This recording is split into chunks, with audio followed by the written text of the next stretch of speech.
Hello and welcome back. I'm Dr. Mark D. Baldwin, and today I'd like to discuss Machiavelli and the Prince. One of history's most influential and controversial political philosophers, Machiavelli was born on May 3, 1469 in Florence, Italy. Besides his influence as a political philosopher, Machiavelli was also an historian, statesman, and diplomat. In fact, he was able to study political tactics during his missions to France and Germany. He was responsible for helping free Pisa with an army of Italian soldiers. Later, he was convicted of conspiracy and exiled. In exile, he begged the new prince in Florence, Lorenzo de' Medici, to allow him to return to his beloved city in a series of letters. He continued to do this unsuccessfully until his death in 1527.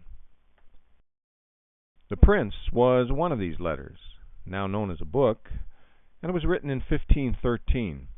The purpose of the Prince was to show de' Medici the best methods and tactics to use to acquire and maintain power in Florence, and how to deal with anyone who stood in the path to that goal.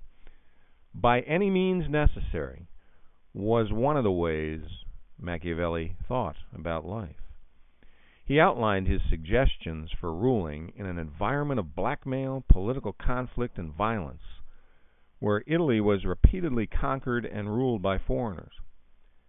Machiavelli also had in mind trying to get a position in the government, which failed when de' Medici rejected his ideas. The Prince was groundbreaking because Machiavelli described the world as he saw it. This was unlike earlier political writers who treated politics as an extension of morals and whose theories had little practical use. Machiavelli's theories are based on the premise that a ruler must base policies on people's true nature. The Prince is commonly misunderstood by those without a sense of history or politics. Although harsh and often amoral, it is nonetheless a realistic assessment of life as a politician. The Prince has been widely read and put to use by effective leaders since Machiavelli's time, including but not limited to Frederick the Great, Louis XIV, Napoleon, and John F. Kennedy.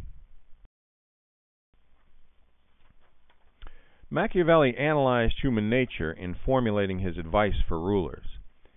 He points out many common characteristics of humanity. For one thing, people are primarily interested in themselves and are mainly concerned with their property and honor. Quoting Machiavelli, "When neither their property nor their honor is touched, the majority of men live content."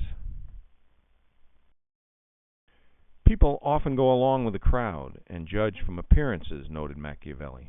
Quoting, "In general, men judge more from appearances than from realness. All men have eyes, but few have perception. Everyone sees what you seem to be. Few know what you really are, and those few do not dare take a stand against the general opinion." People can have their friendships bought, but bought friends are not reliable, noted Machiavelli. Quoting again, "Friendships that are obtained by payments and not by greatness or nobility of mind may indeed be earned, but they are not secured, and in time of need cannot be relied upon." As you read, note how many of Machiavelli's points are applicable to actual people and events in your knowledge of history and current events. It's a terrific book, sometimes shocking, sometimes upsetting, sometimes revolting. But it's up to you to judge how accurate a portrayal of real life it is. Thanks for your attention, and I'll talk to you next time.